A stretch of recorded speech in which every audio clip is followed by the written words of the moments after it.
1001 Arabian Nights. Once upon a time in ancient Arabia, there was a sultan who had a splendid harem of over 500 young women, who all belonged to him, just as animals might belong to a person of our day. And blessed by the injunctions of his religion and culture, they were there for his pleasure, all picked for their beauty, charm, and special gifts of dancing or singing. And of all the beautiful concubines, the Sultan had a favorite, one whom he loved to dally and sport with more than all the rest. One day word was brought to the Sultan that the hunting was excellent, and he desired to go on an expedition for some sport outside the walls of his palace. So elephants and gun-bearers, supplies and cooks, beaters and hunters, horses and dogs, and a legion of men were assembled to go with the Sultan on his hunting expedition. He was to be away almost a fortnight. But after only a week of hunting, although he loved the excitement of the hunt, the Sultan began to miss his favorite concubine and the sweet pleasures of the bed, and thought it would be a great idea to steal back secretly into his palace and surprise his chosen girl for a night of delicious love. He had his swiftest horse brought to him, and taking only 3 men set out back for the palace. Arriving in the evening all unannounced, he stole into his inner chambers with his 3 guards, without anyone knowing that he was there. But as he came to his bedroom where he had spent so many delicious nights with his favorite, and he flung open the door, he found the object of his desire in his bed with a black eunuch. They both flung themselves to the floor and piteously cried for mercy. But the Sultan's eyes grew red with anger, and he flew into a rage.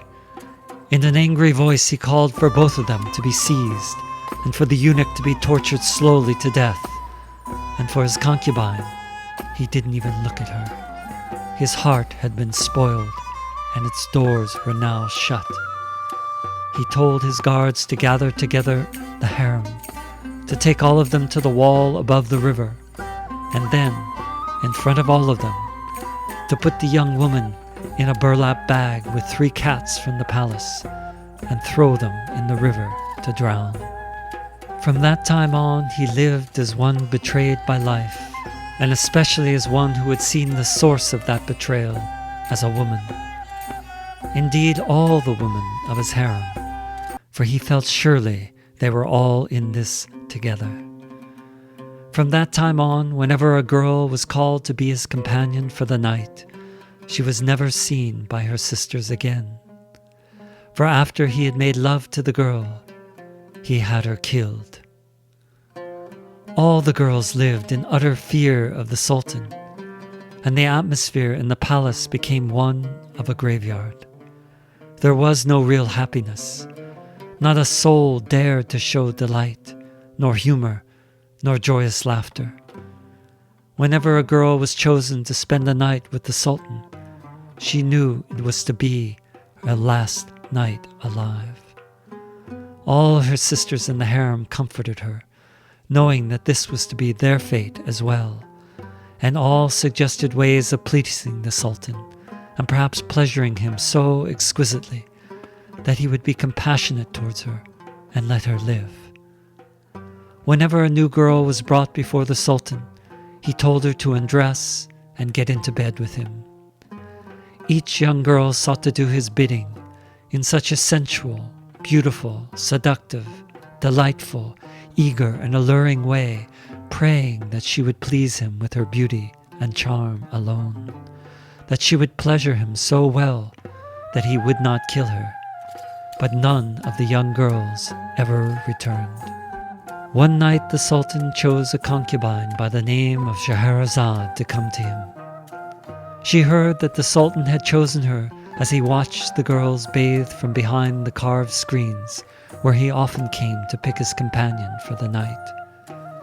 She knew that her life was now in immediate danger.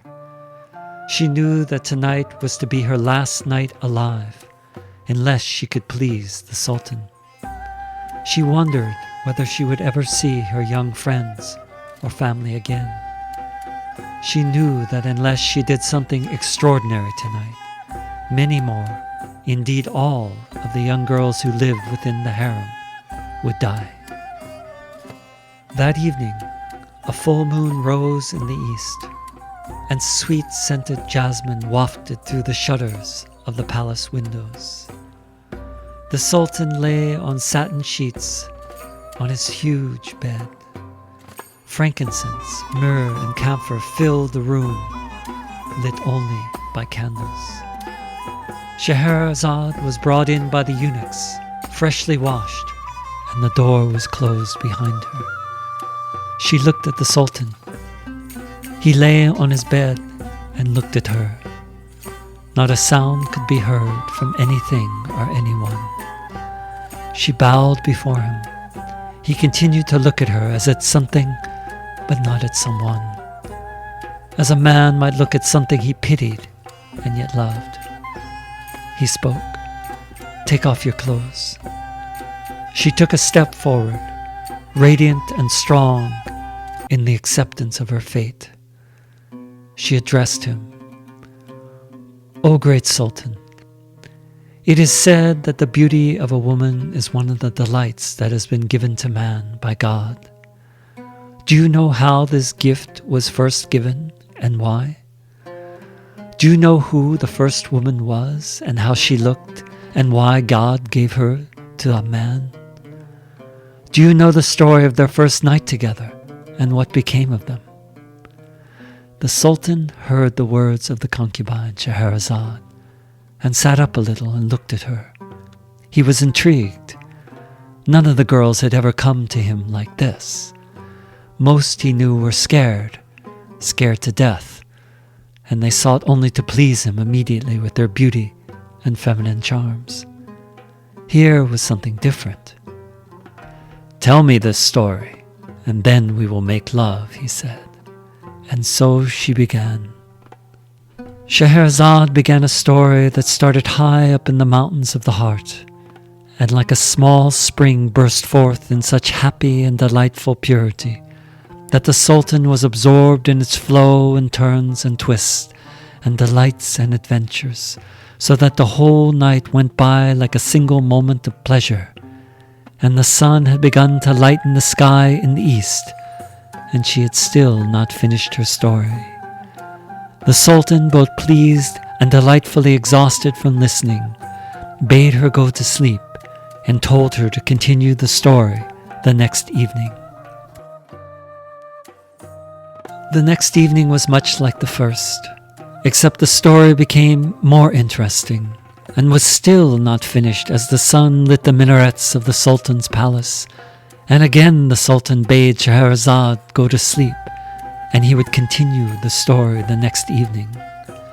And again, and again, and again, the evenings passed in story, and for season after season, year after year, night after night, until 1,001 Arabian nights had passed, and Scheherazade noticed that the Sultan had changed in his disposition.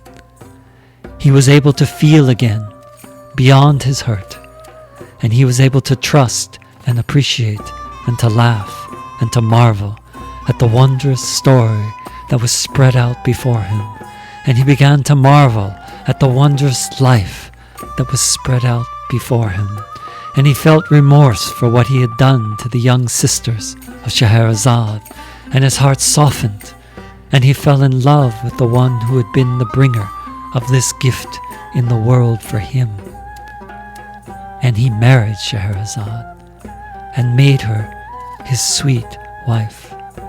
And the harem was set free from the threat of death, and the palace once again came to life, and the land and the people blossomed under the wise and compassionate rule of the Sultan and his consort Scheherazade.